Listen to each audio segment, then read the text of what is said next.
straight off the top tonight, we are hearing the confession from the suspect made to the police the night State Police Trooper Paul Butterfield was killed in Mason County. The jury got to hear a recording of that conversation between suspect Eric Knysz and police investigators.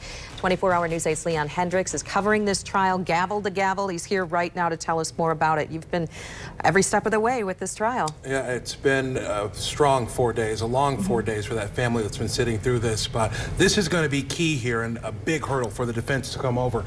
Day 4, and perhaps the biggest piece of evidence they have, the suspect's own words confessing to the abrupt and deadly violence that killed Trooper Butterfield. And today in court, it wasn't just the police saying he admitted to the crime.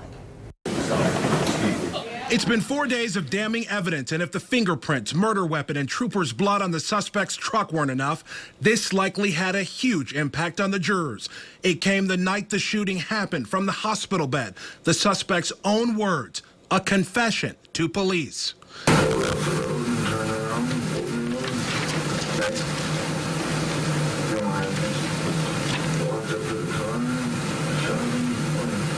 Eric Knysz goes on to describe the violence and what happened to the officer after that shot was fired. Then he falls into the street, or did he stumble away, or he just fell backwards into the street?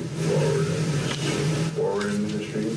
Besides what he was saying, it was also jarring how he was saying it, with little obvious emotion, just the occasional outburst in frustration. Did you change your clothes? No, I did not. You asked me that.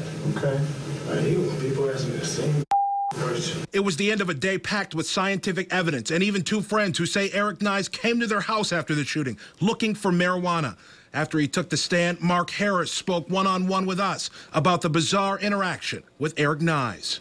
To my regulation, my daughter come into the room and said, so you drove off from a police officer? He said, no, I blowed his head off, and then I drove away. The defense challenged his story, pointing out that despite all this, neither Mark nor his wife, Deborah, called police. But that confession on tape sounds likely to be a much more difficult hurdle for Knysz and his attorney to overcome.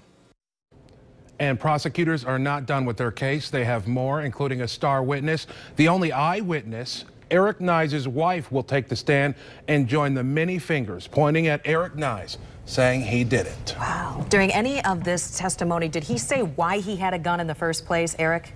Yeah, he was kind of cryptic about that when the police were asking him why the gun, what was going on. He talked about people following him, but he refused to elaborate about what was going on there. But during the whole interview, he seemed kind of groggy, kind of out of it. Right. And you kind of have to wonder if that's going to be part of the defense here, whether or not they're going to want this confession and try to limit how it's considered by the jury. Did they think he was on drugs at the time? Or? Well, that's what Dad says. And he's talked to me outside of court several times and says, I think drugs were a factor here. So we'll see if that comes out in trial at all. Definitely keep up with it.